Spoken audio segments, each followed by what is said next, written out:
بسم اللہ الرحمن الرحیم۔ محترم ناظرین حضرات، آپ کی اصلاح اور دینی معلومات کے اضافے کے لیے مکتب توعیت الجالیات البصر پیش کرتے ہیں درس بعنوان نیا سال اور ہم۔ اس درس کے مقرر ہیں فضیلت الشیخ مقصود الحسن الفیضی حفظہ اللہ۔ أعوذ بالله من الشيطان الرجيم. إن عدة الشهور عند الله 12 شهرا في كتاب الله يوم خلق السماوات والأرض منها 4 حرم ذلك الدين القيم فلا تظلموا فيهن أنفسكم۔ مہینوں کی گنتی اللہ کے نزدیک لوح محفوظ میں 12 کی ہے، اسی دن سے جب سے آسمان و زمین کو اس نے پیدا کیا ہے۔ ان میں 4 حرمت و ادب کے ہیں اور یہی دین درست ہے۔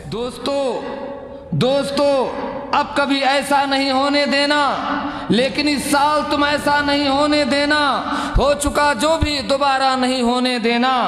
پھر سے معصوموں کی لاشیں نہ تڑپنے دینا،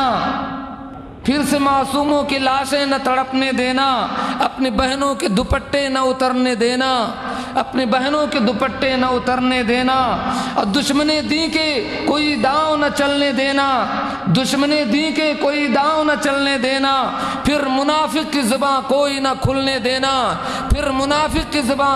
کھلنے دینا، سال ہجری کا یہ آغاز مبارک ہو تمہیں، پھر نیا سوز نیا ساز مبارک ہو تمہیں۔ تو ان سالوں کی آمد و رفت، مہینوں کا آنا جانا، رات و دن کی آمد و رفت، یہ اس لیے ہے کہ انسان آخرت کے لیے کیا اعمال کر رہا ہے۔ اس کی آخری زندگی جہاں پر ان دنوں کی آمد و رفت ختم ہو جائے گی، جہاں پر یہ مہینے اور سال نہیں رہیں گے، جہاں پر نہ یہ سورج ہوگا اور نہ یہ چاند ہوگا، نہ یہ رات ہوگی اور نہ یہ دن ہوگے، اس دن کے لیے انسان کون سا عمل اور کیا کچھ کر کے جا رہا ہے یہاں سے۔ وَكُلَّ إِنسَانٍ أَلْزَمْنَاهُ، سال جس کا استقبال ہم کر رہے ہیں، اس نئے سال میں آپ کو نئے جوش اور نئے ولولے کے ساتھ اس کا استقبال کرنا چاہیے، اور پچھلے سال میں یا گزشتہ سالوں میں جو مشکلات اور جو مصائب مسلمانوں اور اسلامی دنیا کے سامنے آئی ہیں، اس کو بھی ہم نہیں بھول سکتے۔ میں جو چند باتیں آپ کے سامنے کہنا چاہتا ہوں وہ تحت اللفظ میں نے اشعار میں پیش کرنے کی کوشش کی ہے۔ میں ترنم کے ساتھ اس لیے نہیں پڑھوں گا کہ وقت کی کمی ہے۔ نیا سال مبارک 1425 ہجری، سال ہجری کا یہ آغاز مبارک ہو تمہیں، پھر نیا سوز نیا ساز مبارک ہو تمہیں۔ سوچتا ہوں کہ تمہیں کون سا تحفہ دے دوں، اس نئے سال کے موقع پہ تمہیں کیا دے دوں۔ کوئی آنسو کا ڈھلکتا ہوا قطرہ دے دوں، میرے دل میں جو دہکتا ہے وہ شعلہ دے دوں، جسم کا اپنے کوئی زخم سہانا دے دوں، غم میں نہلا دوں کہ آہوں کا خزانہ دے دوں۔ سال ہجری کا یہ آغاز مبارک ہو تمہیں، پھر نیا سوز نیا ساز مبارک ہو تمہیں۔ کیونکہ دیکھا ان آنکھوں نے تباہی کا دھواں، گزشتہ سالوں میں جو کچھ ہوا ہے، کیونکہ دیکھا ان آنکھوں نے تباہی کا دھواں، ساری دنیا کے مسلمانوں کے آنسو تھے رواں، پھر تڑپتی ہوئی لاشوں کا بھی دیکھا ہے سما، روتی بہنوں کے سروں پر بھی دوپٹے تھے کہاں، اور دشمنی دین کے دیے زخم کے باقی ہیں نشاں، دوستوں نے بھی تو کھولی تھی منافق سے زباں، مسلمان بھی اسی لہر میں بہہ رہے تھے، جو وقت کا سب سے بڑا سردار چاہ رہا تھا، تو دشمن دین کی دیے زخم کے باقی ہیں نشاں، دوستوں نے بھی تو کھولی تھی منافق سے زباں۔ سال ہجری کا یہ آغاز مبارک ہو تمہیں، پھر نیا سوز نیا ساز مبارک ہو تمہیں۔ دوستو اب کبھی ایسا نہیں ہونے دینا، لیکن اس سال تم ایسا نہیں ہونے دینا، ہو چکا جو بھی دوبارہ نہیں ہونے دینا۔ پھر سے معصوموں کی لاشیں نہ تڑپنے دینا، پھر سے معصوموں کی لاشیں نہ تڑپنے دینا، اپنی بہنوں کے دوپٹے نہ اترنے دینا، اپنی بہنوں کے دوپٹے نہ اترنے دینا، اور دشمن دین کے کوئی داؤں نہ چلنے دینا، دشمن دین کے کوئی داؤں نہ چلنے دینا۔ پھر منافق کی زباں کوئی نہ کھلنے دینا، پھر منافق کی زباں کوئی نہ کھلنے دینا۔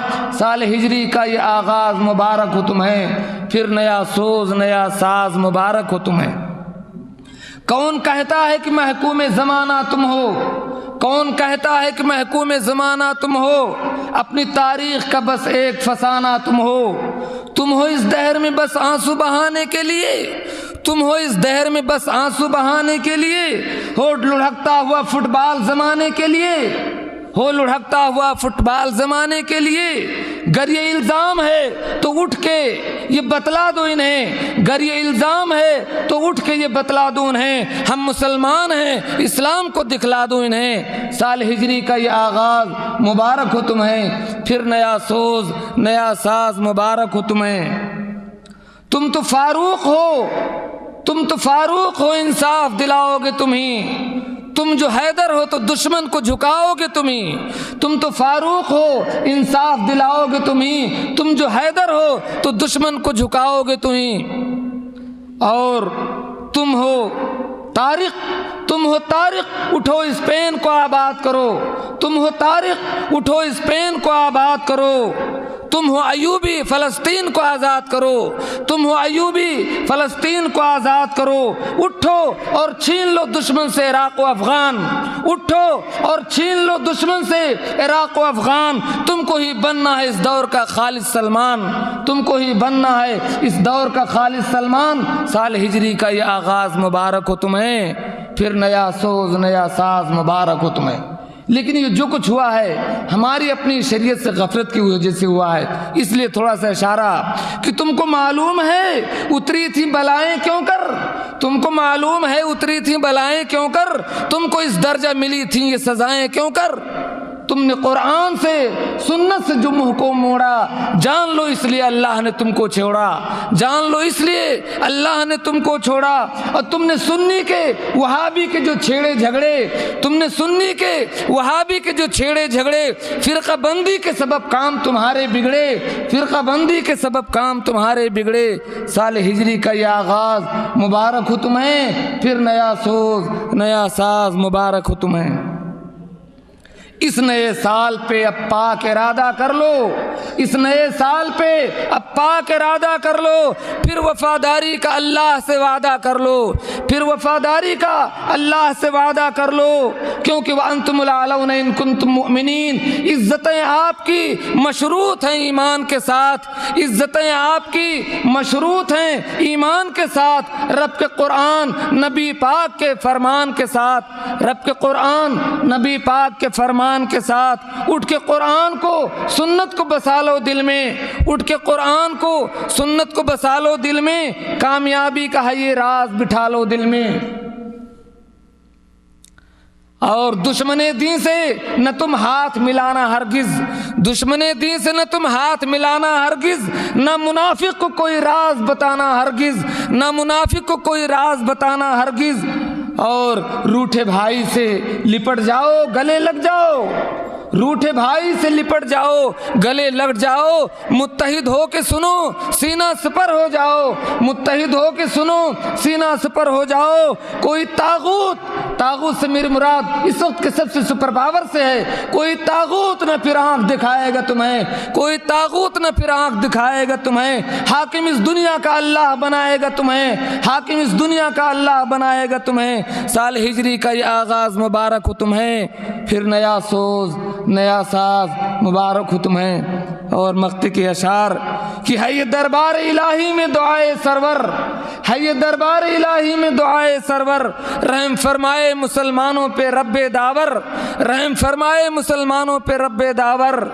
چلتے چلتے سنو ایک بات بتاتا ہوں تمہیں، چلتے چلتے سنو ایک بات بتاتا ہوں تمہیں، یعنی اقبال کا ایک شعر سناتا ہوں تمہیں، یعنی اقبال کا ایک شعر سناتا ہوں تمہیں کہ محمد سے وفا تو نے تو ہم تیرے ہیں، یہ جہاں چیز ہے کیا لوح و قلم تیرے ہیں۔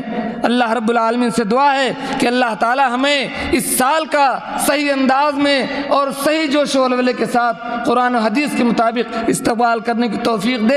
اپنے ان چند تمہیدی اشعار کے بعد میں گزارش کروں گا ہمارے مہمان خصوصی فضیلت الشیخ شیخ مقصود الحسن صاحب فیضی سے کہ وہ آئیں اور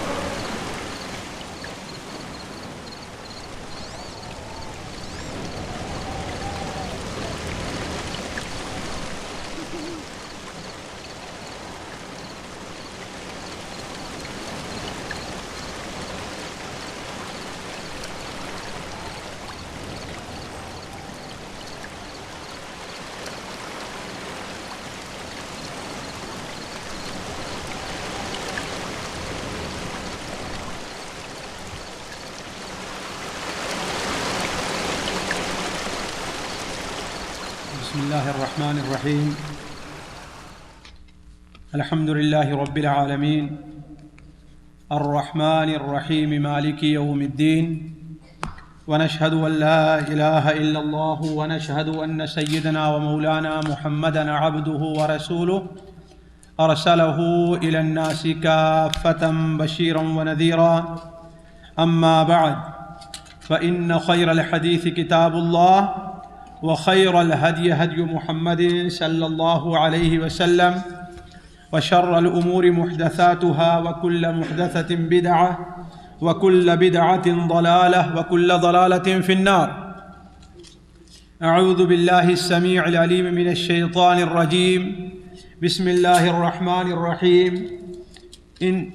إن الذين هم من خشية ربهم مشفقون والذين هم بآيات ربهم يؤمنون والذين هم بربهم لا يشركون والذين يؤتون ما آتوا وقلوبهم وجلة أنهم إلى ربهم راجعون أولئك يسارعون في الخيرات وهم لها سابقون۔ سبحانك لا علم لنا إلا ما علمتنا إنك أنت العليم الحكيم۔ رب اشرح لي صدري ويسر لي أمري واحلل عقدة من لساني يفقه قولي واحلل عقدة من لساني يفقه قولي۔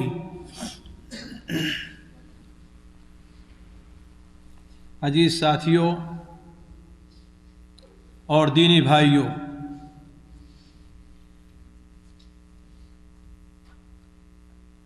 ابھی آپ گزشتہ سال اور اس میں مسلمانوں کو جو زخم پہنچے ان سے متعلق چند باتیں شعر کی زبانی سن رہے تھے، اور مستقبل میں ہمیں کیا کرنا چاہیے اور ہمارا کیا موقف ہونا چاہیے وہ بھی ایک اچھے انداز میں ایک شاعر کی زبانی آپ نے سنی۔ یہ نیا سال جو شروع ہو رہا ہے، یہ نیا پرانا سال جو گزر گیا، یہ اللہ تبارک و تعالیٰ کی ایک حکمت اور اللہ تبارک و تعالیٰ کی پیدا کی ہوئی ایک فطرت ہے جس کے اوپر یہ دنیا کا سارا نظام چل رہا ہے۔ جیسا کہ اللہ تبارک و تعالیٰ نے قرآن مجید میں متعدد جگہ اس بات کی طرف اشارہ اور بسا اوقات اس کی تصریح فرمائی ہے کہ یہ سارا نظام اللہ تبارک و تعالیٰ نے جو رکھا ہے اس کا ایک بہت بڑا عظیم مقصد ہے، اور مقصد کیا ہے کہ انسان اس دن کے لیے جس دن یہ سالوں کا نظام ختم ہو جائے گا، یہ رات و دن کی آمد و رفت بالکل بند ہو جائے گی، اس دن کے لیے تم نے کیا تیاری کی ہے؟ چنانچہ اللہ تبارک و تعالی نے سورہ الاسراء کے اندر ارشاد فرمایا وَيَدْعُ الْإِنسَانُ بِالشَّرِّ دُعَاءَهُ بِالْخَيْرِ وَكَانَ الْإِنسَانُ عَجُولًا وَجَعَلْنَا اللَّيْلَ وَالنَّهَارَ آيَتَيْنِ فَمَحَوْنَا آيَةَ اللَّيْلِ وَجَعَلْنَا آيَةَ النَّهَارِ مُبْصِرَةً لِتَبْتَغُوا فَضْلًا مِّن رَّبِّكُمْ وَلِتَعْلَمُوا عَدَدَ السِّنِينَ وَالْحِسَابَ وَكُلَّ شَيْءٍ فَصَّلْنَاهُ تَفْصِيلًا وَكُلَّ إِنسَانٍ أَلْزَمْنَاهُ طَائِرَهُ فِي عُنُقِهِ وَنُخْرِجُ لَهُ يَوْمَ الْقِيَامَةِ كِتَابًا يَلْقَاهُ مَنشُورًا۔ اللہ تبارک و تعالی ارشاد فرماتا ہے کہ وَجَعَلْنَا اللَّيْلَ وَالنَّهَارَ آیتین، رات اور دن کو ہم نے دو نشانیاں بنائی ہیں۔ نشانی کس بات کی؟ کس چیز کی نشانی ہے؟ نشانی اللہ تبارک و تعالیٰ کی قدرت کی، اللہ تبارک و تعالیٰ کی عظمت کی، اور اللہ تبارک و تعالیٰ کے وجود برحق کی۔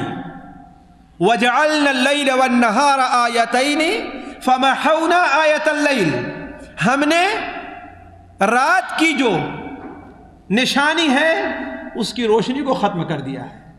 وَجَعَلْنَا آیَةَ النَّهَارِ مُبْصِرَةً، اور دن کی جو نشانی ہے اسے بالکل واضح اور دیکھنے والا ہم نے بنا دیا ہے۔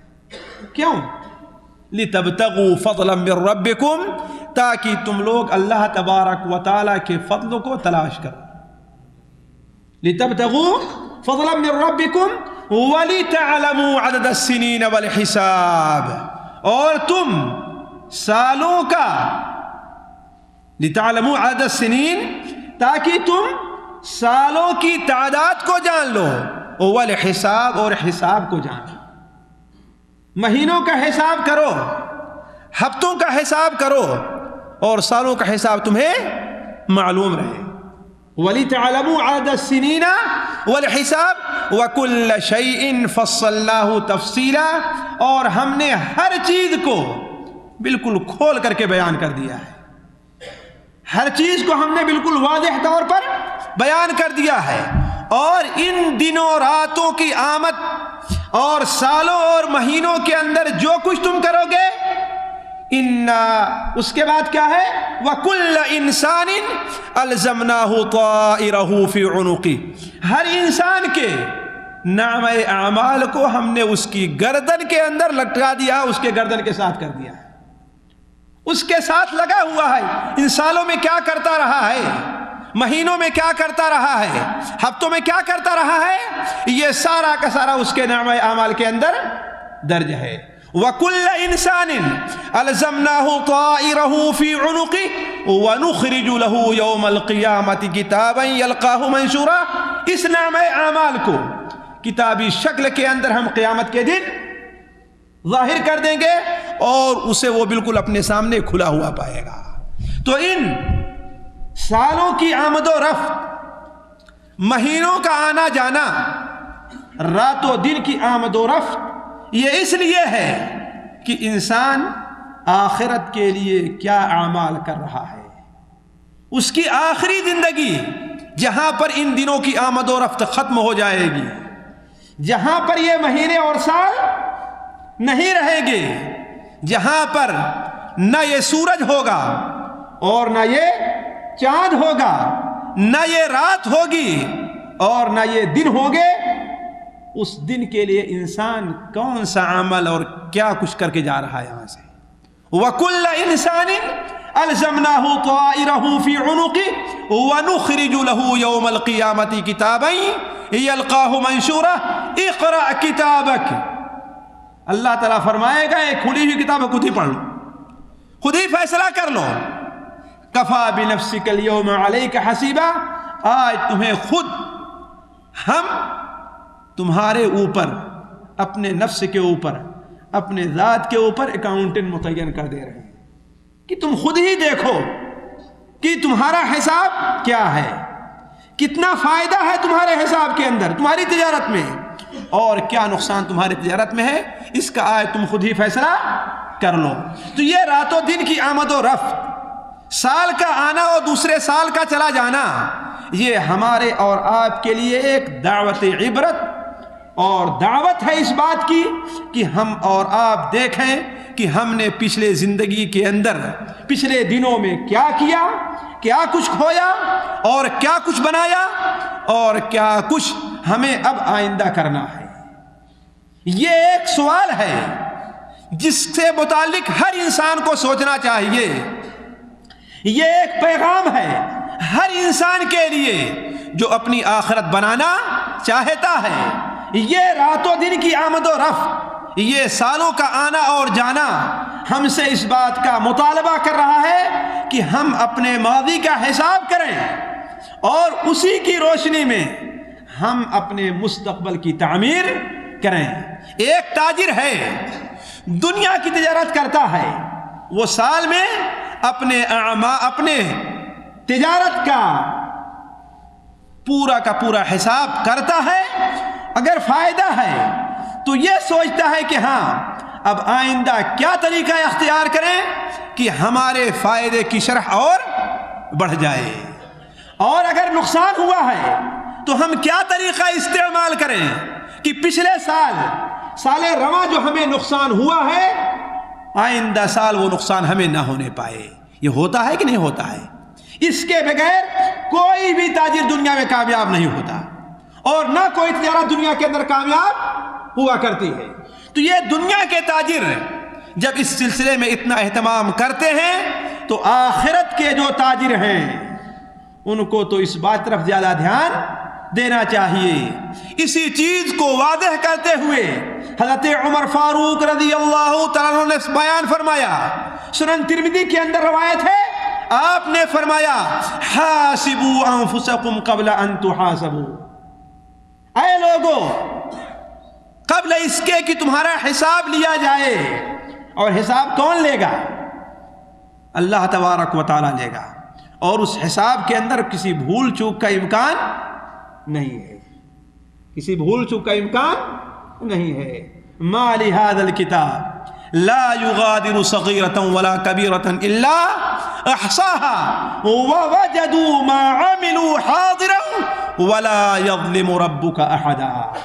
اللہ تعالیٰ قرآن مجید سورہ کہف جس کی تلاوت ہر جمعہ کو سنت ہے، ہر جمعہ کو اس کی تلاوت اللہ کے رسول صلی اللہ علیہ وسلم سنت قرار دی ہے، اور اگر رات کو بھی اس کی تلاوت کر لی جائے جمعہ کی رات کو تو حضرت ابو سعید خدری رضی اللہ عنہ کی روایت سے یہ بھی ثابت ہوتا ہے۔ اس کا فائدہ کیا ہے؟ سورہ کہف کی تلاوت کا فائدہ کیا ہے؟ فائدہ یہ ہے کہ اللہ تبارک و تعالی جو شخص سورہ کہف کی تلاوت جمعہ کے دن کرتا ہے اللہ تبارک و تعالی اس کے لیے اتنا نور پیدا کرتا ہے جو نور بیت المقدس سے لے کر کے مدینہ منورہ تک کی روشنی پیدا کر دیتا ہے کہ نہیں؟ یہی وہ نور ہے جس نور کی روشنی میں چل کر کے ہر مومن قیامت کے دن پل صراط کو پار کرے گا اور جنت کا راستہ لے گا۔ اور جس کے پاس یہ نور نہ ہوگا، جس کو اللہ تبارک و تعالی نے اپنے انصاف سے اور بندے کے کرتوت سے یہ نور عطا نہ کیا، وہ انسان پل صراط تک پہنچ نہ پائے گا بلکہ پل صراط سے پہلے جہنم کے اندر گر جائے گا۔ یہی وہ نور ہوگا جس نور کی روشنی میں چل کر کے وہ جتنا تیز نور ہوگا، جتنی تیز روشنی ہوگی اتنی ہی تیز دوڑ کر کے وہ پل صراط کو پار کرے گا، اور نور جتنا کم ہوگا اتنا ہی آہستہ آہستہ وہ پل صراط کے اوپر جلتا ہوا، زخمیں کھاتا ہوا، اپنے جسم کو نچواتا ہوا وہ پل صراط کے اوپر چلتا جائے گا۔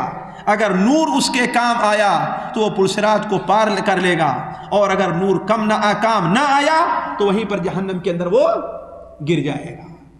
تو یہی سورہ کہف جس کی تلاوت ہر جمعہ کو اللہ کے رسول صلی اللہ علیہ وسلم مسنون قرار دی ہے، اس کے اندر اللہ تبارک و تعالی ارشاد فرماتا ہے کہ جب ظالموں کے سامنے، فاسقوں اور فاجروں کے سامنے دن قیامت میں ان کا نامہ اعمال پیش ہوگا، کھلی ہوئی بالکل کتاب ہوگی تو وہ کیا کہیں گے؟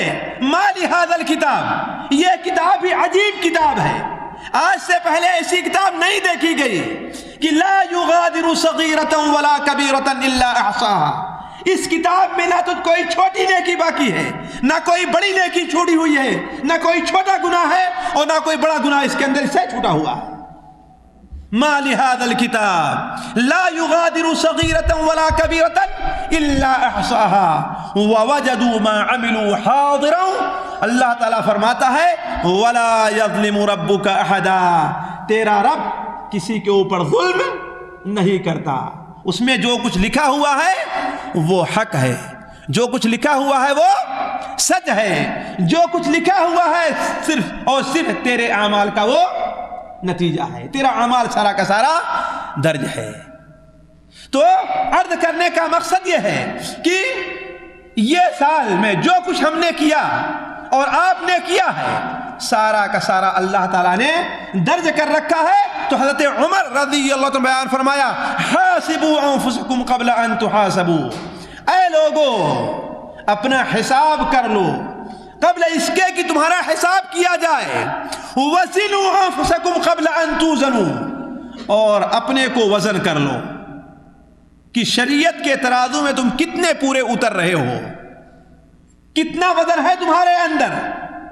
اور ہر انسان کا وزن اس کے ایمان اور عمل صالح کی وجہ سے ہلکا یا وزنی ہوگا۔ اگر ایمان اور عمل صالح ہے تو وہ چاہے ایک بالش کا انسان ہی کیوں نہ ہو، وہ اس شخص سے جو 1.5 فٹ کا ہوگا اور 1.5 کنٹل کا ہوگا اس سے ایک بالش انسان کا وزن زیادہ ہوگا۔ وہاں پر انسان کا وزن اس کے گوشت اور پوشت سے نہیں ہوگا۔ نبی کریم صلی اللہ علیہ وسلم کا فرمان ہے کہ قیامت میں ایک شخص بڑا ہی موٹا تگڑا لحیم شہیم حاضر کیا جائے گا، لیکن جب ترازو پر رکھا جائے گا تو اس کا وزن ایک مچھڑ کے پر کے برابر بھی نہ ہوگا، ایک مچھڑ کے پر کے برابر بھی نہیں ہوگا۔ بخلاف اس کے حضرت عبداللہ ابن مسعود جو ایمان اور عمل کے لحاظ سے وزنی تھے، ان کی پنڈلی جو نہایت باریک سی تھی، آپ صلی اللہ علیہ وسلم نے کیا بیان فرمایا؟ تم ان کی پنڈلی کے پتلے ہونے پر ہنس رہے ہو، یہ پنڈلی دن قیامت میں ترازو کے اندر احد پہاڑ سے بھی بھاری اور وزنی ہے۔ تو وزنوا انفسکم قبل ان توزنوا، علامہ البانی رحمہ اللہ نے الصحیحہ کے اندر ایک حدیث نقل کی ہے، اور اس حدیث کے اوپر آج آپ غور کر لیں تو معاملہ حل ہو جائے گا۔ وہ حدیث ہی سمجھئے کہ آج پیغام ہے آپ کو کہ اللہ کے رسول صلی اللہ علیہ وسلم نے ارشاد فرمایا کہ اگر کوئی شخص یہ جاننا چاہتا ہے کہ اللہ تبارک و تعالیٰ کے نزدیک اس کا کیا مقام ہے، اور ہر انسان جاننا چاہے گا، اگر کوئی شخص یہ جاننا چاہتا ہے کہ اللہ تبارک و تعالیٰ کے نزدیک اس کا کیا مقام ہے، اسے کوئی مقام حاصل ہے یا کوئی مقام حاصل نہیں ہے، آیا وہ جنت میں یا عبادی کہہ کر کے پکارا جائے گا، یا اللہ تبارک و تعالیٰ اس کی طرف نظر رحمت سے دیکھے گا بھی نہیں، آخر اس کا کیا مقام ہے؟ سوچے، یہ فیصلہ اگر کوئی کرنا چاہے تو یہ پیغام ہے اے مسلمانوں، اے ساتھیوں، اے دوستوں، آپ تمام لوگوں کو کہ آپ جاننا چاہتے ہیں کہ اللہ تبارک و تعالیٰ کے نزدیک آپ کا کیا مقام ہے۔ ذرا سوچیں، اس دنیا کے اندر اگر کوئی انسان عقل مند ہے، سمجھدار ہے، تو ہر انسان کوشش کرتا ہے کہ جس کے نزدیک کام کر رہا ہے، جس کے زیر نگرانی کام کر رہا ہے، وہ سوچتا ہے کہ ہمارا بھی کوئی مقام ان کے نزدیک ہو۔ سوچتا ہے کہ نہیں سوچتا؟ اور ہر انسان اپنا ایک مقام پیدا کرنا چاہتا ہے۔ تو چہ جائے کہ اللہ ذوالجلال کے نزدیک ایک اس کا بندہ، اس کا محتاج، اس کا کھانا کھانے والا، اس کا دیا کھانا کھانے والا، اس کا نازل کیا ہوا پانی پینے والا، اس کی زمین پر چلنے والا، اس کے آسمان کے نیچے رہنے والا، حتیٰ کہ اس کی زندگی کا ایک ایک لمحہ بھی اللہ تبارک و تعالیٰ کی رحمت سے خالی نہیں ہے. ایک لمحہ کے لیے اگر اللہ تبارک و تعالیٰ کی مہربانی ہمارے اور آپ کے پاس اٹھ جائے تو دنیا میں ہمارا اور آپ کا کوئی بنانے والا نہیں ہے. تو کیوں نہ سوچے کہ ہاں اس کے نزدیک ہمارا کیا مقام ہے, ہم کیا مقام رکھتے ہیں. تو اللہ کے رسول صلی اللہ علیہ وسلم نے ارشاد فرمایا کہ جو کوئی انسان یہ جاننا چاہتا ہے کہ اللہ تبارک و تعالیٰ کے نزدیک ہمارا کیا مقام ہے, ہمارا کیا مرتبہ ہے, تو وہ خود فیصلہ کر لے. وہ یہ سوچے کہ اللہ کا اس کے نزدیک کیا مقام ہے. اللہ تبارک و تعالیٰ کو, اللہ تعالیٰ کے احکام کو اس نے کیا مقام دیا ہے. نماز کو, روزے کو, حج کو, زکوٰۃ کو, توحید کو, گناہوں کے چھوڑنے کو اس نے کیا مقام دیا ہے. اس مقام کو اگر کوئی انسان پتہ لگا لے تو وہ یہ سمجھ لے کہ اللہ تعالیٰ کے نزدیک اس کا کیا مقام ہے. 24 گھنٹے میں اللہ تبارک و تعالیٰ کا ذکر کتنا وہ کر رہا ہے, اپنا دنیا کا نقصان کر کے اللہ تبارک و تعالیٰ کتنا یاد کرتا ہے. اس بات کو سوچ لے تو اللہ تبارک و تعالیٰ کے نزدیک اس کا کیا مقام ہے وہ انسان آسانی سے پتہ لگا سکتا ہے. اگر وہ یہ سوچتا ہے کہ اگر ہمیں موقع ملا تو ہم نماز پڑھ لیں گے, اور موقع نہیں ملا تو چلو ایسا کرتے ہیں قضا کر لیں گے, جب فرصت ملے گی تو شام کو جا کر کے پڑھ لیں گے, تو سوچے کہ اس نے اللہ کو کیا مقام دیا ہے. کوئی مقام دیا اللہ تعالیٰ کو؟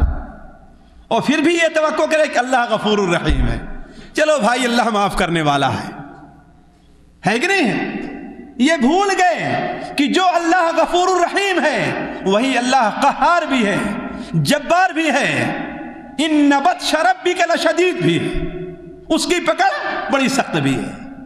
تو میں عرض کر رہا تھا کہ وزنوا انفسکم قبل ان توزنوا, اور اپنا وزن کر لو قبل اس کے کہ تمہارا وزن کیا جائے, اور اپنے آپ کو عرض اکبر کے لیے جس دن ساری دنیا کے لوگوں کی پیشی ہوگی اس دن کے لیے اپنے آپ کو تیار کر لے انسان.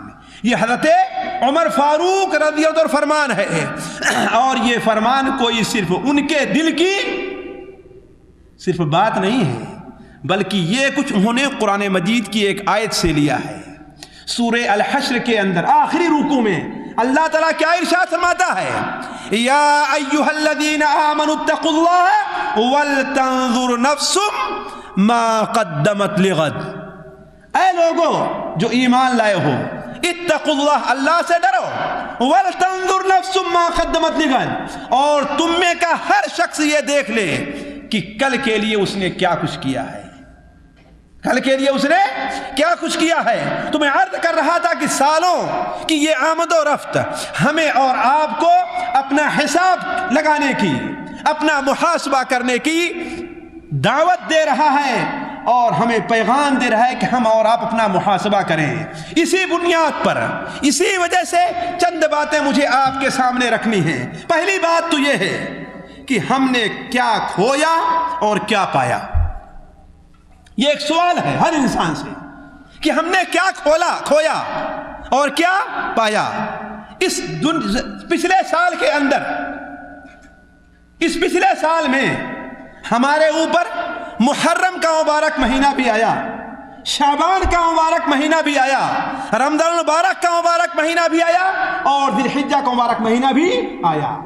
رمضان محرم کا مہینہ ہم نے پایا. اللہ کے رسول صلی اللہ علیہ وسلم کا ارشاد ہے کہ اللہ تبارک و تعالی کے نزدیک رمضان کے مہینہ کے بعد جسنا افضل روزہ رکھنا محرم کے مہینے میں ہے, کسی دوسرے مہینے کا نہیں ہے کہ نہیں. یعنی جس طریقے سے فرض نماز کے بعد سب سے افضل نماز کون سی نماز ہے جی, کون سی نماز ہے؟ تہجد کی نماز ہے. ہاں زور سے بولیے, کون سی نماز ہے؟ اس کا مطلب کہ سنتوں سے بھی بہتر ہے تہجد کی نماز جی. جو 12 رکعت سنت پڑھتے ہیں اس سے بہتر تہجد کی نماز ہے. بتائیں, سوال ہے, اس سے بہتر تہجد کی نماز ہے؟ آپ صلی اللہ علیہ وسلم نے ارشاد فرمایا کہ سب سے بہتر نماز فرض نمازوں کے بعد کون سی ہے؟ رات کی نماز ہے۔ تو تہجد کی نماز جو ہوگی وہ 12 رکعت یا 10 رکعت سنت مؤکدہ جو اس سے ہی بہتر ہے؟ جی اس سے بہتر ہے؟ کسی کے پاس جواب ہے اس کا؟ جی اس سے بہتر ہے؟ یا کہ 10 رکعت یا 12 رکعت جو سنت مؤکدہ ہے وہ ان سے بہتر ہے؟ جی وہ بہتر ہے نا؟ تو اللہ کے فرما رہے ہیں کہ سب سے بہتر یہ نماز ہے۔ جی آپ نے فرمایا سب سے بہتر نماز کون ہے؟ رات کی نماز ہے۔ لیکن نہیں، 10 رکعت یا 12 رکعت جو سنت ہیں وہ رات کی نمازوں سے بہتر ہیں، وہ رات کی نمازوں سے بہتر ہیں۔ اس کے بہتر ہونے کئی وجہ ہے، اس کے بہتر ہونے کی کئی وجہ ہے۔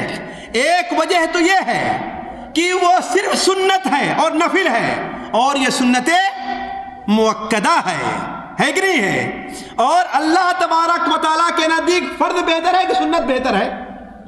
فرض بہتر ہے۔ تو جو کوئی جتنی اہم ہوگی، جتنی اس کی تاکید ہوگی، اتنی ہی وہ اس سے بہتر ہوگی۔ معلوم یہ ہوا 100 سنتیں جو سنت مؤکدہ جسے ہم کہتے ہیں وہ عام سنتوں سے افضل ہوگی۔ تو یہ 12 رکعت یا 10 رکعت جو سنت ہے وہ رات کی نماز سے بہتر ہے۔ دوسری وجہ کہ آپ صلی اللہ علیہ وسلم نے کیوں بیان فرمایا؟ اس لیے کہ یہ 10 رکعت یا 12 رکعت ہیں وہ فرض نمازوں کے ساتھ ہیں، وہ فرض نمازوں کے ساتھ آگے اور پیچھے ہیں، ہے کہ نہیں؟ آگے اور پیچھے ہیں، اور وہ نفل مطلق ہے۔ تو مطلق نفل نمازوں میں سب سے بہتر نماز کون ہے؟ رات کی نماز ہے۔ مطلق جو نفل نمازیں ہیں ان میں سب سے بہتر کون ہے؟ رات کی نماز ہے۔ کیوں؟ اس کی اور ایک دلیل سنیے کہ اللہ کے رسول صلی اللہ علیہ وسلم نے سب سے بہتر روزہ کس کو قرار دیا؟ رمضان کا، اس کے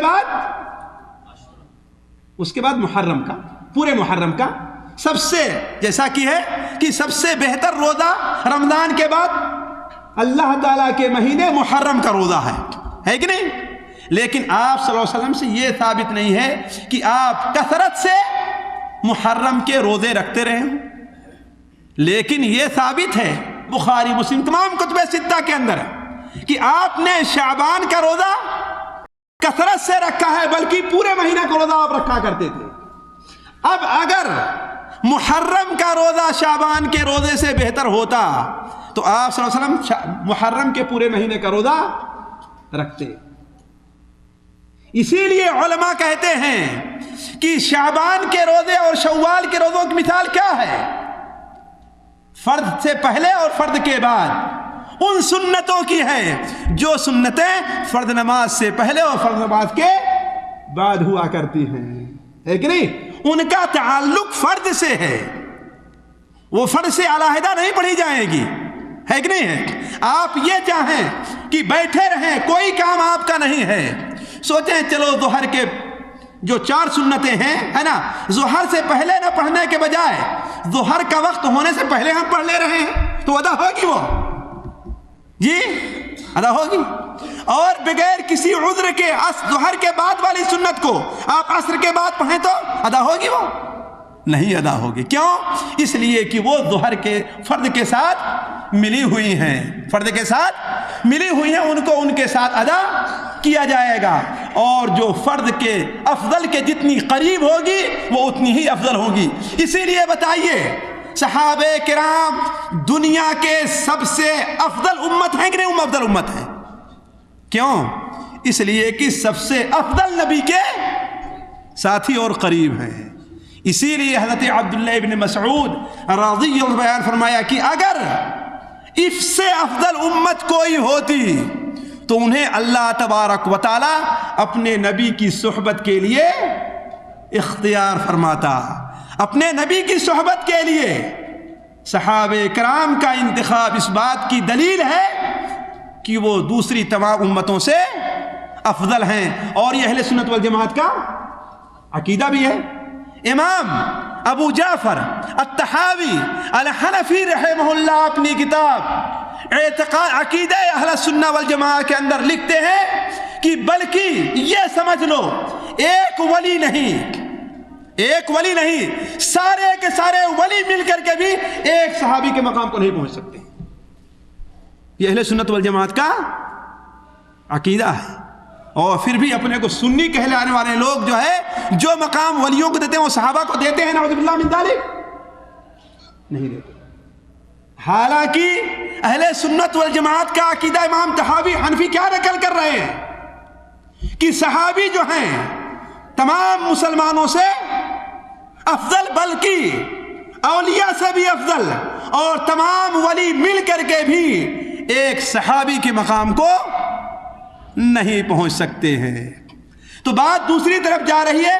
موضوع یہاں سے نکلا تھا کہ رمضان المبارک محرم الحرام کا مہینہ آپ نے پایا جس کی اتنی افضلیت ہے، اور کتنے مسلمان ایسے ہیں جو عاشورہ کے دن کا روزہ رکھے ہوں گے اور انہیں دعوت ہے کہ عاشورہ کا روزہ رکھنا نہ بھولیں. عاشورہ کا روزہ کس دن پڑ رہا ہے اس سال میں؟ یاد رکھیں کس دن پڑ رہا ہے؟ یوم الاثنین کو، یعنی سوموار کے دن. تو 2 دن کا روزہ رکھنا نہ بھولیں. کون؟ سوموار کا اور اس سے پہلے اتوار کا، یا سوموار کا اور اس کے بعد منگل کا. کیوں؟ اس لیے کہ محرم الحرام کے دن جو عاشورہ کا دن ہے اس دن ایک روزہ رکھنا سنت کے خلاف ہے. لیکن بہت سے لوگ دوسرے دنوں میں سمجھتے ہیں کہ عرفہ کا روزہ رکھنا بھی سنت کے خلاف ہے ایک دن.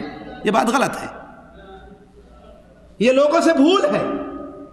ایک دن کا روزہ رکھنا سنت کے خلاف نہیں ہے.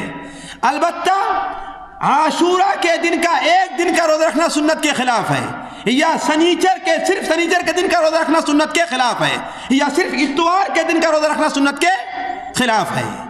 البتہ عام دنوں میں ایک دن کا روزہ رکھنا سنت کے خلاف نہیں بلکہ عین سنت ہے. سنت کے خلاف نہیں بلکہ عین سنت ہے. اللہ کے رسول صلی اللہ علیہ وسلم یوم الاثنین کا روزہ رکھتے تھے، وہ صرف ایک دن کا روزہ رکھتے تھے، ہے نا. یوم الخمیس کا روزہ رکھتے تھے، وہ صرف ایک دن کا روزہ رکھتے تھے. تو یہ کہنا کہ ایک دن کا روزہ سنت کے خلاف ہے، یہ بات صحیح نہیں ہے. بلکہ کسی وجہ سے بعض ایام ایسے ہیں کہ ان دنوں میں صرف ایک دن کا روزہ رکھنا سنت کے خلاف ہے. ان میں سے عاشورہ کا ایک دن ہے، اور یوم السبت یعنی سنیچر کا دن ہے، یوم الاحد اور اتوار کا دن ہے. اس کے علاوہ اور دنوں میں وقتی طور پر جو میرے ذہن میں ہے اور کوئی ایسا دن نہیں ہے کہ ایک دن کا روزہ رکھنا سنت کے خلاف ہو. اور اس کی وجہ یہ ہے کہ غیر قوم سے مشابہت نہ پائی جائے. تو عرض کرنے کا مقصد کہ عاشورہ کا روزہ کون سا روزہ ہے؟ اس سال کس دن پڑ رہا ہے؟ یوم الاثنین کو. اس دن آپ لوگ روزہ رکھنا نہ بھولیں. مسلم شریف کے اندر حضرت ابو قتادہ کی روایت ہے کہ اللہ کے رسول کیا ارشاد فرمایا کہ میں امید رکھتا ہوں کہ عاشورہ کے ایک دن کا روزہ رکھنا انسان کے پچھلے سال کے گناہوں کا کفارہ ہے. ذرا سوچیں، صرف ایک دن آپ نے، آج کل ہمارے خیال سے مشکل سے 12 گھنٹے ہوتے ہوں گے، اس طرح نہیں ہوتے، مشکل سے 12 گھنٹے 13 گھنٹے کا دن ہے اور موسم بڑا ٹھنڈا ہے، انسان آسانی سے ایک دن کا روزہ رکھ لیتا ہے. لیکن اس کا فائدہ کیا حاصل ہونے والا ہے کہ آپ کے ایک سال پچھلے گناہوں کا کفارہ ہو جائے گا. تو میں عرض کر رہا تھا کہ محرم کا مہینہ پایا لوگوں نے، شعبان کا مہینہ پایا، رمضان المبارک کا مہینہ پایا، ذی الحجہ کا مبارک مہینہ پایا، اسی طریقے سے عرفہ کے دن کا روزہ پایا، عاشورہ کے دن کا روزہ پایا، لیلۃ القدر کو پائے. یہ ساری چیزیں ان کو نصیب ہوئیں. ان دنوں میں اگر عبادت کی ہے، اور اللہ کرے کہ ان دنوں کا ہم نے اور آپ نے حق ادا کیا ہو. کچھ لوگوں نے جنہوں نے حج کیا، اللہ کرے کہ ان کا حج قبول ہو، اور سال بھر 6000 سے زائد جو نمازیں پڑھتے رہے ہیں، اللہ تعالیٰ ان کی نمازوں کو بھی قبول کرے. لیکن سوال یہ ہے کہ ان نمازوں کو کس طریقے سے، ان نمازوں کے ثواب کو، ان روزوں کے ثواب کو اور اس سال بھر کی عبادت کے ثواب کو کس طریقے سے محفوظ رکھا جائے، یہ ایک سوال ہے. ایک انسان پیسے جمع کرتا ہے، تجارت بناتا ہے تو وہ سوچتا ہے کہ اس کی حفاظت کس طریقے سے کی جائے۔ اس کے لیے مختصر طور پر میں آپ کے سامنے چند باتیں رکھوں گا جس کی طرف بہت ضروری ہے اہتمام کرنا۔ پہلی چیز یہ ہے کہ انسان اللہ تبارک و تعالیٰ سے کثرت سے استغفار کرے، کثرت سے استغفار کرے کہ اللہ تبارک و تعالیٰ، اے اللہ تعالیٰ ان عبادات کے اندر ان کاموں میں ہم سے جو کوتاہی ہوئی ہے اس سے درگزر فرما۔ اس لیے کہ کوئی بھی انسان ہے، کوئی بھی مسلمان ہے، اللہ تعالیٰ نے جیسے اس سے مطالبہ کیا ہے اس معیار کی عبادت کرنا اس کے لیے بڑا مشکل ہے۔ اس کی ایک مثال لے لیجئے، نماز پڑھنے انسان کھڑا ہوتا ہے، کس کے سامنے کھڑا ہے؟ اللہ کے سامنے کھڑا، لیکن دماغ کہاں رہتا ہے؟ کبھی گھر پر ہے، کبھی بازار میں ہے، کبھی کسی دوست کے پاس ہے۔ یہ اس کے علاوہ ہے کہ بسا اوقات لوگوں کا ذہن بری جگہ بھی چلا جایا کرتا ہے۔ ذرا سوچیں آپ کہ آپ اگر اپنے مدیر کے سامنے کھڑے ہوں، اپنے باس کے سامنے کھڑے ہوں اور وہ کوئی بات آپ سے کہہ رہا ہے یا آپ اس سے کوئی بات کہہ رہے ہیں تو آپ کا دماغ ادھر ادھر کہیں جائے گا؟ کہیں جائے گا؟ لیکن اللہ سے آپ کوئی بات کہہ رہے ہیں تو،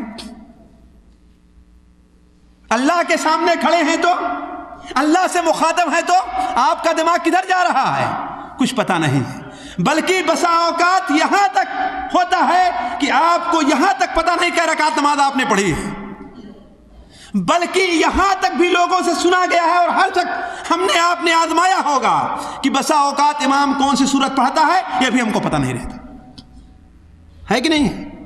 کھڑے ہیں کس کے سامنے؟ اللہ کے سامنے، اور دماغ کہاں پر ہے؟ ساری دنیا کا چکر لگا رہا ہے۔ یہ کوتاہی ہے کہ نہیں ہے؟ اس لیے نماز کے بعد جب آپ سلام پھیرتے ہیں تو سب سے پہلے کیا کہتے ہیں؟ کیا کہتے ہیں؟ بلند آواز سے کہیے، کہ کچھ لوگ ہیں جو کچھ نہیں بولتے ہیں نماز پڑھنے کے بعد۔ کیوں؟ آخر ایک سوال آدمی کر سکتا ہے کہ استغفار انسان کہاں کرتا ہے؟ کمی اور کوتاہی پر کرتا ہے، اور یہاں نیک کام کر کے آ رہا ہے، یہاں پر استغفار کرنے کی کیا ضرورت ہے نا ایک سوال؟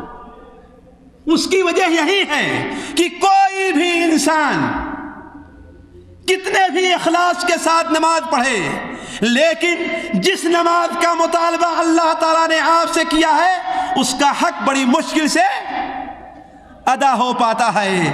اس لیے نماز کے بعد کیا کہتے ہیں؟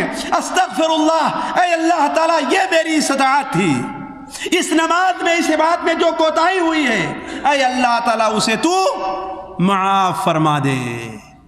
اسی لیے حج سے متعلق بھی ہے، ثم افیضوا من حیث افاض الناس واستغفر اللہ، پھر تم بھی وہاں سے واپس ہو جہاں سے لوگ واپس ہو رہے ہیں اور اللہ تعالیٰ سے استغفار کرو۔ تو علماء کہتے ہیں اللہ تعالیٰ نے ہر عبادت کے بعد بندے سے مطالبہ کیا ہے کہ وہ کثرت سے استغفار کرے، اور خود ہمارے نبی حضرت محمد مصطفیٰ صلی اللہ علیہ وسلم سے بہتر اللہ تعالیٰ کا حق ادا کرنے والا کوئی ہوگا؟ کوئی ہو سکتا ہے؟ کوئی نہیں ہو سکتا۔ لیکن آپ کو بھی استغفار کا حکم دیا گیا ہے۔ کہاں؟ کس سورت کے اندر؟ سورہ اذا جاء نصر اللہ والفتح میں، جب اللہ کی مدد آ جائے اور فتح و کامیابی حاصل ہو جائے، آپ کے دشمن ذلیل و خوار ہو جائیں اور آپ دیکھیں کہ لوگ جماعت در جماعت، فوج در فوج اللہ تعالیٰ کے دین میں داخل ہو رہے ہیں۔ یہ کب ہوا ہے؟ کس سن میں ہوا ہے؟ کس سن میں ہوا ہے؟ یہ بولے اسد اللہ صاحب، سعد اللہ صاحب، کس سن میں ہوا ہے؟ 9ویں سال، 9ویں ہجری میں ہوا ہے بھائی۔ فوج در فوج لوگ اسلام میں کب داخل ہوئے ہیں؟ فتح مکہ کے بعد۔ فتح مکہ کب ہوا ہے؟ 8 ہجری میں۔ تو 8 ہجری کے بعد 9ویں ہجری جب آئی ہے تو لوگ اسلام کے اندر فوج در فوج داخل ہونا شروع ہوئے ہیں۔ علماء اسی لیے کہتے ہیں کہ اللہ کے رسول صلی اللہ علیہ وسلم نے مکہ فتح ہونے کے بعد 8ویں ہجری میں اور 9ویں ہجری میں حج نہیں کیا آپ نے۔ حالانکہ خانہ کعبہ اب آپ کے قبضے میں تھا. کیوں؟ وجہ کیا ہے؟ ایک وجہ اس کی علماء نے یہ بھی لکھی ہے کہ آپ صلی اللہ علیہ وسلم کے پاس لوگوں کی آمد کا سلسلہ اس کثرت سے تھا کہ آپ صلی اللہ علیہ وسلم کو حج کرنے کا موقع نہیں ملا. اس کے بعد آپ نے 10ویں ذی الحجہ کو حج کیا ہے. تو جب اللہ کی مدد آ جائے اور فتح مکہ حاصل ہو جائے اور دیکھیں کہ لوگ دین اسلام کے اندر فوج در فوج داخل ہو رہے ہیں، تو اب آپ کا کیا کام ہونا چاہیے؟ اللہ کے رسول کا کیا کام ہونا چاہیے؟ فسبح بحمد ربک واستغفرہ، اللہ کی حمد و ثنا بیان کیجئے، تسبیح و تحمید بیان کیجئے، واستغفرہ، اور اللہ تعالیٰ سے استغفار. کیا؟ کس بات کی استغفار؟ اس لیے کہ اے اللہ تبارک و تعالی، ہم نے تیرا پیغام پہنچا دیا ہے، اب اگر اس میں کوئی کوتاہی رہ گئی ہے تو اے اللہ تعالیٰ تو اسے معاف کر دے. تو پہلی بات، اے اللہ کے بندو، اے مسلمانوں، آپ کا یہ ہونا چاہیے کہ اے اللہ تعالیٰ، پچھلے سال جو ہم نے نماز پڑھی ہے، ہم نے جو زکوٰۃ دی ہے، ہم نے جو حج کیا ہے، ہم نے جو نیک اعمال کیا ہے، رمضان المبارک کا قیام کیا، اس کے روزے رکھے، جو کچھ ہم نے کیا ہے، اے اللہ تبارک و تعالی، ہم سے یہ کچھ ہو سکا ہے اور جو کچھ ہم سے کوتاہی رہ گئی ہے اسے تو معاف کر دے.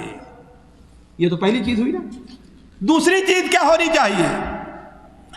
دوسری چیز یہ ہونی چاہیے کہ آپ کثرت سے دعائیں کریں کہ اللہ تبارک و تعالی آپ کی عبادات کو قبول فرمائے. اگر اللہ تعالیٰ آپ کی عبادت کو قبول نہ کرے تو اس پر آپ کو کوئی زور ہے؟ کوئی احسان ہے؟ کسی کو کوئی احسان ہے اللہ تعالیٰ پر؟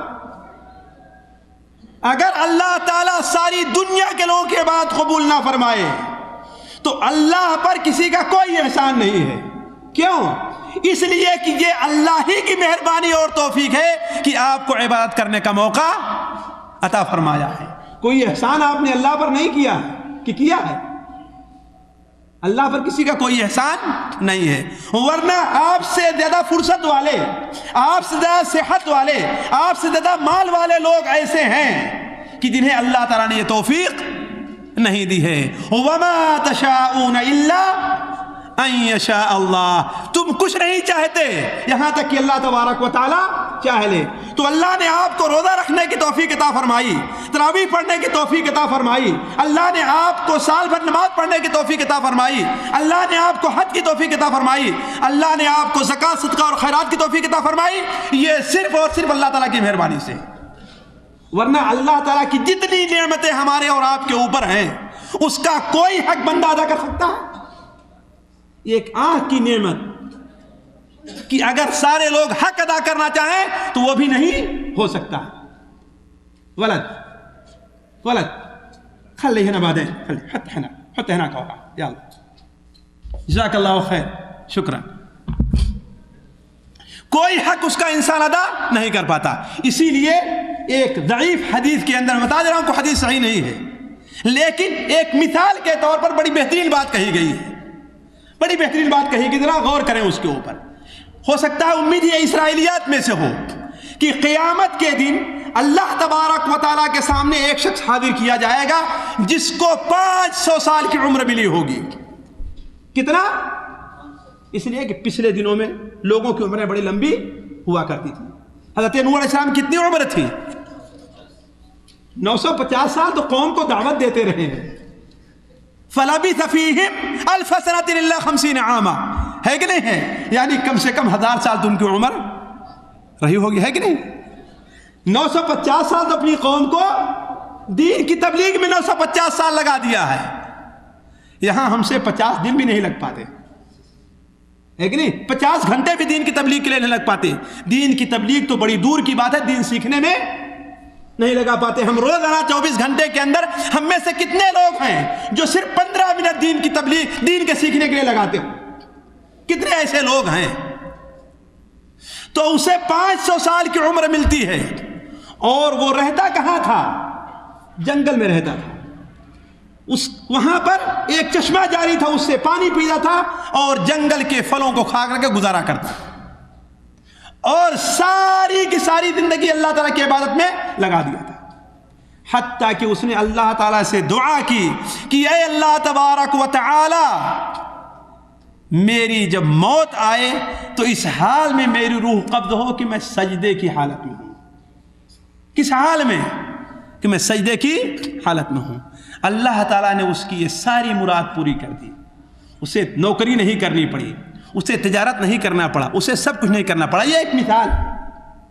اور جب اللہ تعالیٰ کے حضور دن قیامت میں حاضر ہوگا تو اللہ تعالیٰ اس سے کہے گا کہ اے بندے، تو میری رحمت اور مہربانی سے جنت میں داخل ہو جا۔ وہ کہے گا کہ یہ بھی عجیب مسئلہ ہے، 500 سال تک ہم نے اللہ کی عبادت کی ہے، پھر بھی میں جنت میں اللہ کی مہربانی اپنی عبادت سے نہ جاؤں؟ یہ کیسے ہو سکتا ہے؟ اسی لیے بخاری شریف کے اندر روایت ہے، ذرا غور کریں، تم میں کا کوئی شخص اپنے عمل سے جنت میں نہیں جا سکتا ہے۔ کوئی بھی شخص اپنے عمل سے جنت میں نہیں جا سکتا ہے۔ اسی لیے شیخ سعدی رحمہ اللہ نے گلستہ کے اندر بڑی بہترین ایک بات کہی ہے، ذرا غور کریں اس کے اوپر، بڑی حکمت کی بات کہی ہے۔ کہا کہ انسان جب اپنی سانس ایک بار باہر لے آتا ہے تو اللہ کی ایک نعمت ہے۔ کیوں؟ اس لیے کہ سانس اندر ہی رہ جاتی تو وہ رخصت جاتا دنیا سے، اور جب باہر آ گئی ہے تو اسے اندر لیتا ہے تو یہ بھی اللہ کی ایک نعمت ہے۔ کیوں؟ اگر باہر رہ جائے دوبارہ اندر نہ آئے تو وہ زندہ نہیں رہ سکتا۔ گویا ایک بار سانس لینے پر اللہ تعالیٰ کی 2 نعمتیں آپ کو حاصل ہو رہی ہیں، اور ہر نعمت پر اللہ تعالیٰ کا ایک شکریہ واجب ہے کہ نہیں؟ اللہ تعالیٰ کی ہر نعمت پر بندے کو شکر کرنا واجب ہے۔ تو گویا کی ایک سانس پر آپ کے اوپر 2 واجب ہوئے ہیں۔ انسان 24 گھنٹے میں کتنی سانسیں لیتا ہوتا ہے؟ ان لوگوں سے پوچھیں، ہمارے ان بھائیوں سے جن کو دمہ کی بیماری لاحق ہوتی ہے اور دوڑا پڑتا ہے، تو یہ سانس آسانی سے آپ جو لے رہے ہیں وہ اللہ تعالیٰ کتنی بڑی نعمت ہے۔ ذرا سوچیں، واللہ وہ چاہیں گے کہ دنیا کا ساری دولت میں دے دوں اور میری سانس برابر آنے جانے لگے، ہے کہ نہیں؟ اسی لیے مہدی کے ساتھ شکار کے لیے یا کسی بادشاہ کے ساتھ شکار کے لیے ایک واعظ بھی گیا۔ وہاں کہیں جا رہے تھے شکار میں دور، تو بادشاہ کو پانی پینے کی ضرورت محسوس ہوئی۔ بادشاہ کو پانی کی ضرورت محسوس ہوئی، دیکھا ساتھ میں پانی نہیں ہے، اس لیے کہ ظاہر بات اس وقت بڑی بڑی گاڑیاں تو تھی نہیں کہ لوگ پانی وائٹ بھر کر کے پانی لے کر کے چلیں، ہے کہ نہیں ہے؟ تھوڑا پانی لے کے چلتے تھے، وہ ختم ہو۔ تو دیکھا کہ دور ایک چرواہا ہے، بادشاہ نے کہا کہ جاؤ اس سے ایک گلاس پانی لے کر کے آؤ۔ پانی آیا، بادشاہ سلامت نے پیا، تو اس واعظ نے کہا کہ حضرت آپ سے ایک سوال ہے۔ کہا کرو۔ کہا یہ ایک گلاس پانی جو آپ نے پیا ہے، اگر آپ کو پانی نہ ملتا، آپ پیاسے رہتے، آپ کی جان پر آ جاتی، اور وہ چرواہا آپ سے یہ مطالبہ کرتا کہ آپ اپنی بادشاہت کا آدھا حصہ مجھے دیجئے تو میں آپ کو ایک گلاس پانی دوں گا، تو آپ دینے کے لیے تیار ہوتے کہ نہ ہوتے؟ بادشاہ نے کہا کہ بالکل تیار ہو جاتے۔ ذرا دیکھیں اللہ کی نعمت کو۔ کہا بالکل تیار ہو جاتے۔ کہا اور اگر جو پانی اندر گیا ہے آپ کا پیشاب بند ہو جائے اور پانی نکل نہ سکے، اور آپ سے کوئی کہتا کہ ہاں یہ اسی صورت میں ممکن ہے کہ آپ اپنی بادشاہت کا آدھا حصہ دے دیں، تو آپ کا پیشاب جو پانی پیا ہے وہ باہر آئے گا، ورنہ باہر آنے والا نہیں ہے۔ تو آپ دے دیتے کہ نہیں دیتے؟ کہا کہ بالکل دے دیتے۔ تو کہا کہ ذرا بتائیں، آپ اس حکومت کے اوپر فخر کر رہے ہیں جس کی قیمت صرف ایک گلاس پانی ہے، بس صرف ایک گلاس پانی ہے، اس حکومت پر آپ فخر کرتے ہیں؟ وہ فخر کرنے کی چیز ہے؟ تو میں آپ سے عرض کر رہا تھا کہ یہ سانس جو آپ کی آ رہی ہے، ان بھائیوں سے پوچھئے جن کو دمہ کا دورہ کبھی پڑتا ہے اور لاحق ہوتا ہے، کہ ان کو اس سانس کی قیمت معلوم ہے کہ کسی انسان کی سانس آسانی سے اندر جائے اور باہر آ جائے، یہ کتنی بڑی اللہ تعالیٰ کی نعمت ہے۔ تو امام شیخ سعدی نے کیا بیان فرمایا کہ ایک سانس پر انسان کے اوپر 2 شکر واجب ہوتے ہیں، تو کتنے سانس لیتا ہے انسان 24 گھنٹے کے اندر، اور کتنا شکریہ ادا کرتا ہے۔ اسی لیے اللہ کے رسول صلی اللہ علیہ وسلم دن میں کتنی بار اللہ تعالیٰ سے استغفار کرتے تھے؟ 100 بار اور 70 بار، ہے کہ نہیں؟ حضرت عائشہ کی روایت 100 بار، حضرت عبداللہ بن عمر کی روایت 70 بار، 100 بار ہے، حضرت عائشہ کی روایت 70 بار، ہے کہ نہیں؟ یعنی مقصد کثرت ہے، صرف عدد نہیں بیان کرنا ہے۔ مقصد کیا ہے؟ کثرت ہے۔ بلکہ حضرت عبداللہ ابن عمر بیان فرماتے ہیں کہ بسا اوقات ایک مجلس میں ہم لوگ شمار کرتے تھے کہ آپ 70 بار استغفار پڑھا کرتے تھے۔ چچے جائے 24 گھنٹے میں کتنا آپ استغفار کرتے رہے ہوں گے۔ اسی لیے اللہ کے رسول صلی جیسی عبادت کوئی دنیا کے اندر انسان نہیں کر سکتا ہے، کوئی انسان دنیا کے اندر نہیں کر سکتا۔ حالانکہ آپ کی ذات وہ ہے کہ اللہ تعالیٰ نے آپ کو وہ تمغہ عطا فرمایا تھا جو دنیا کے اندر کسی نبی کو اور کسی مخلوق کو حاصل نہیں ہوا ہے۔ وہ کیا تھا؟ وہ کیا تھا؟ لِيَغْفِرَ لَكَ اللَّهُ مَا تَقَدَّمَ مِن ذَنبِكَ وَمَا تَأَخَّرَ، کہ اللہ تعالیٰ نے آپ کے تمام اگلے اور پچھلے گناہوں کو معاف کر دیا ہے۔ یہی وجہ ہے کہ دن قیامت کے دن تمام انبیاء سفارش سے اپنا دامن کھینچ لیں گے۔ کیوں؟ اس لیے کہ اگرچہ ان کے سارے اگلے اور پچھلے گناہ معاف ہیں، لیکن اللہ نے انہیں خوشخبری دنیا کے اندر نہیں دی ہے۔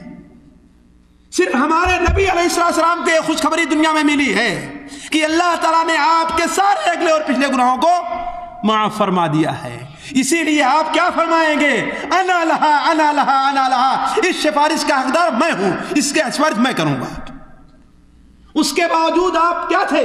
70 بار بلکہ 100 بار ایک مجلس کے اندر آپ استغفر اللہ کہا کرتے تھے۔ لیکن ہم اگر ہم نے 5 وقت کی فرض نماز پڑھی تو سمجھتے ہیں کہ ہم نے بہت بڑا کام کر دیا ہے۔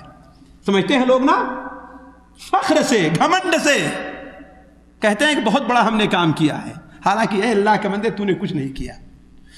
تو بات وہ چل رہی تھی کہ وہ شخص کیا کہے گا کہ اے اللہ تعالیٰ 500 سال عبادت کر کے آیا ہوں میں، آج بھی تیرے فضل اور مہربانی سے جنت میں جاؤں تو اتنی عبادت کا فائدہ کیا ہے؟ حالانکہ وہی ہم نے کہا بخاری شریف کی جو روایت ہے کہ تم میں کا کوئی شخص اپنے عمل سے جنت میں نہیں جا سکتا ہے۔ کیوں؟ اس لیے کتنا بھی عمل کرے گا اللہ تعالیٰ کی نعمتوں اور اس کے رحمتوں کے مقابل میں کیا ہے؟ کچھ بھی نہیں، کچھ بھی نہیں ہے۔ تو اللہ تعالیٰ پھر فرمائے گا اے بندے میری نعمت میری رحمت سے جنت میں چلا جا، کہے گا اے اللہ تعالیٰ نہیں۔ اللہ تعالیٰ فرشتوں سے کہے گا ذرا اس کے اوپر جو ہماری نعمتیں ہیں ان کا حساب لینا شروع کرو، اس کا حساب لینا شروع کرو۔ اب جب آنکھ کا حساب شروع ہوگا تو اس کے 500 سال کی ساری عبادت ختم ہو جائے گی۔ اور ابھی کتنی نعمتیں ہیں اللہ تعالیٰ کی، سوچیں آپ کے جسم کے اندر کتنی نعمتیں اللہ تعالیٰ کی، اور ساری کی ساری ابھی باقی ہیں، ساری کی ساری نعمتیں ابھی باقی ہیں۔ اب اللہ تعالیٰ اس سے کہے گا ٹھیک ہے جاؤ اب جہنم کے اندر جاؤ، اس لیے کتنے واجبات ہمارے تیرے اوپر ہیں اس کا تم نے حق کہاں ادا کیا۔ تب وہ روئے گا گڑ گڑائے گا اے اللہ تعالیٰ اپنے فضل اور مہربانی سے مجھے جنت میں داخل کر دے۔ تو میں عرض کر رہا تھا اے دوستو اس پر دعا ہونی چاہیے کہ اے اللہ تعالیٰ میری نماز کو، میرے روزے کو، میرے حج کو تو قبول فرما، اس لیے کہ یہی اعمال ہیں جو جنت میں جانے کا سبب بنیں گے۔ یہ اعمال جنت کی قیمت نہیں ہے بلکہ جنت میں جانے کے اسباب ہیں۔ تو دوسری چیز یہ ہونی چاہیے کہ ہم کثرت سے اس بات کو دعا کریں کہ اللہ تبارک و تعالی ہمارے عبادت جو ہم نے کی ہے اس کو قبول فرمائے۔ امام ابن رجب رحمہ اللہ نے بڑی اچھی ایک بات کہی ہے رمضان سے متعلق کہ سلف کا اصول یہ تھا کہ 6 مہینے تک دعا کرتے تھے کہ اے اللہ تعالی ہمیں رمضان تک پہنچا دے، اور رمضان گزرتا تھا تو 6 مہینے تک دعا کرتے تھے کہ اے اللہ تعالیٰ جو ہم نے رمضان میں عبادت کی ہے اسے تو قبول فرما، اسے تو قبول فرما۔ اسی لیے فرض نماز کے بعد ایک دعا مسنون ہے، پتہ نہیں ہمارے کتنے بھائی کہتے ہیں اس دعا کو اور نہیں کرتے۔ اگر نہیں کرتے ہیں تو آج کے بعد سے اس دعا کا التزام کر لیں۔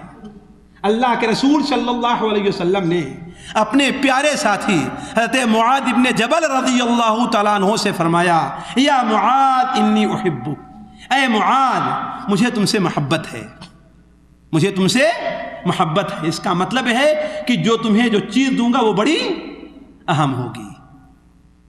آپ صلی اللہ علیہ وسلم جس سے یہ کہہ دیں کہ مجھے تم سے محبت ہے، ذرا اس کا مقام کیا ہوگا اندازہ لگائیں آپ۔